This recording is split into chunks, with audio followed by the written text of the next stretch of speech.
ভাই ঋষভ পান্টের ব্যাটিং এর ফ্যান হয়ে গেছি, বিশ্বাস করেন। অসাধারণ একজন ক্রিকেটার। ক্রিকেটে একটা পরিচিত শব্দ আছে, এক্স ফ্যাক্টর।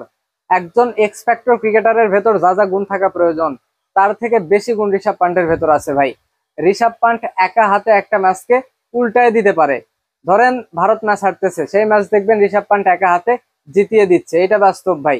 ওই যে প্রাণ বুমরা বলে না, বর্তমানে ইন্ডিয়ান দলে আপনার হচ্ছে জাসপ্রীত বুমরা এবং ঋষভ পান্ট, দুইটা প্রাণ বুমরা।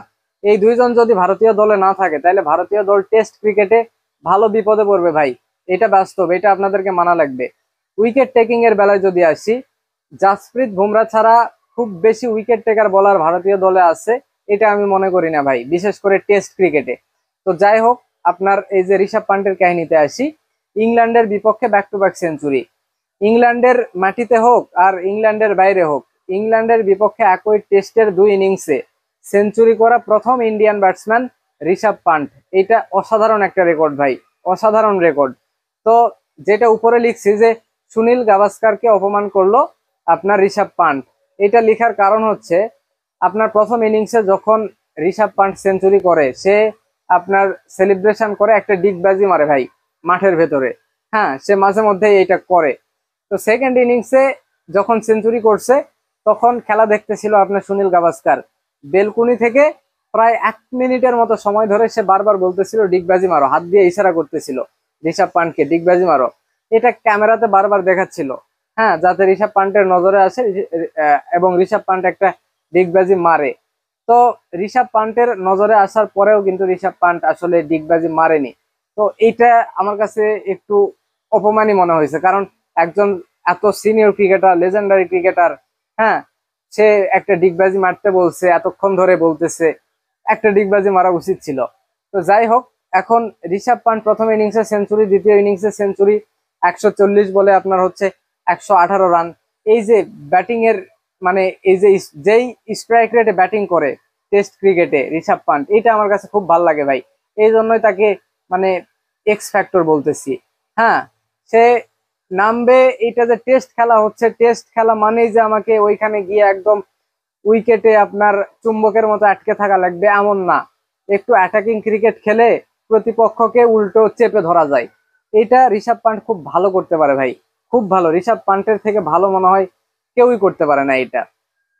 তো আরেকজনের কথা না বললে না, কে এল রাহুল। কে এল রাহুল প্রথম ইনিংসে 50-র কাছাকাছি গিয়ে 50 করতে পারেনি, দ্বিতীয় ইনিংসে কিন্তু 137 রানের দুর্দান্ত ইনিংস একটা খেলছে।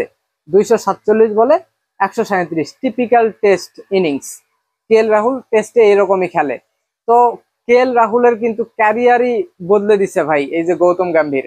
হ্যাঁ, কে এল রাহুল ভারতীয় দলের আশেপাশে ছিল না, তার ফর্মের যে বাজে অবস্থা। এমনকি সে এখন যে জাতীয় দলে ঢুকছে, এই ঢোকার জন্য খুব বেশি তাকে কষ্ট করা লাগছে, ঘরোয়া ক্রিকেটে অনেক অনেক রান করা লাগছে এমন না ভাই, শুধুমাত্র গৌতম গম্ভীরের পছন্দ, সেই জন্যই কিন্তু এই কে এল রাহুলকে দলে আনা হয়েছে। এবং প্রথম দিকে কে এল রাহুল এসে খুব খারাপ করা সত্ত্বেও তাকে বারবার চান্স দিচ্ছিল। এখন কিন্তু কে এল রাহুল রান করা শুরু করছে। হ্যাঁ, বলা যায় যে কে এল রাহুলের মানে ইন্টারন্যাশনাল ক্যারিয়ার নতুন করে আসলে শুরু করাইছেন আপনার হচ্ছে গৌতম গম্ভীর। একটা সময় ছিল যখন ইন্ডিয়ান ক্রিকেটে আসলে হতো কি, ক্যাপ্টেন যারা, তারা আসলে দল নির্বাচনে প্রত্যক্ষভাবে আপনার মানে প্রত্যক্ষভাবে তারা জড়িত থাকতো। হ্যাঁ, তারা কোন ক্রিকেটারকে নিবে না নেবে এইসব বিষয়ে। কিন্তু বর্তমানে বর্তমানে দেখা যাচ্ছে ইন্ডিয়ান ক্রিকেটে কোচই সব, গৌতম গম্ভীর আসার পর থেকে। গৌতম গম্ভীর যখন যা ভালো মনে করে তাকেই নেয়। যেমন এই যে সরফরাজ আহমেদ, সরি সরফরাজ খান, তাকে নেওয়া হয়নি, তাকে নেওয়া হয়নি ভাই। এই ঘরোয়া ক্রিকেটে এত এত রান করতেছে, হ্যাঁ, তারপরেও দলের সাথে থাকে থাকে না, থাকে থাকে না। ভাবা হচ্ছিল যে বিরাট কোহলি যখন অবসর নিবে, তখন আপনার এই যে কি বলে, সরফরাজ খান দলের সাথে নিয়মিত হবে। তো এই যে আপনার রোহিত শর্মা গেল, বিরাট কোহলি গেল, তবুও কিন্তু, হ্যাঁ, অবশ্য যখন কি কি বলে বিরাট কোহলি যখন অবসর নাই, তখন সবাই বলতেছিল ভাই এবারে আপনার সরফরাজ খানের জায়গা দলে পাকা হয়ে গেল। হ্যাঁ, একদম প্লেইং ইলেভেনও থাকবে, এটা শিওর। কিন্তু মানে অবসর নেওয়ার পরে আগে তো দলে থাকতো, এখন দলেই নাই ভাই, একদম স্কোয়াডেই নাই। তো এই হয়েছে অবস্থা। তারপরে আপনার করুণ নায়ারকে নেওয়া হয়েছে।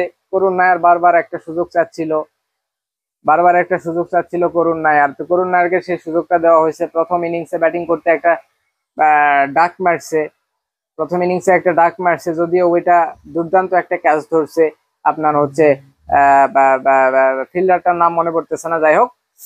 দ্বিতীয় ইনিংসে এসে সে আপনার কত করছে, 54 বলে 20 রান করছে। তো আমার কাছে যেটা মনে হয়, করুণ নায়ার আসলে হয়তোবা সর্বোচ্চ আর একটা টেস্ট সুযোগ সুযোগ পাবে। ওই একটা টেস্টের দুইটা ইনিংসের মধ্যে যদি মানে ভালো কিছু করতে না পারে, তাহলে গেয়া, হ্যাঁ, ইন্ডিয়ান দলে তাকে আর লাগতেছে না। গৌতম গম্ভীর যে তাকে বাদ দিবে এটা আমি শিওর ভাই। হ্যাঁ, তো এই হচ্ছে অবস্থা। তারপরে আপনার আর একটা বিষয় হচ্ছে, এই ম্যাচটাতে দেখেন, এই যে 364 রান করছে আর 6 রানের একটা লিড ছিল, 371 রানের টার্গেট দিছে ইন্ডিয়া। 364 রান করাতে 290 রান পর্যন্ত 4টা উইকেট ছিল ভাই। 283 না 84তে আপনার হচ্ছে কি বলো এটা, ঋষভ পান্ট আউট গেছে। হ্যাঁ, ধরেন 280 ধরেন।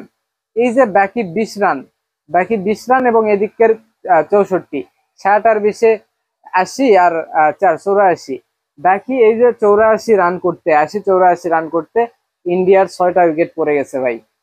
ইন্ডিয়ার 6টা উইকেট পড়ে গেছে, দুর্ভাগ্য। এবং প্রথম ইনিংসে একই ঘটনা ঘটছে। প্রথম ইনিংসে 400+ রান হয়ে গেছে, 3টা উইকেট, পরবর্তী 7টা উইকেট মিলে 70 রানের মতো করতে পারছে ভাই।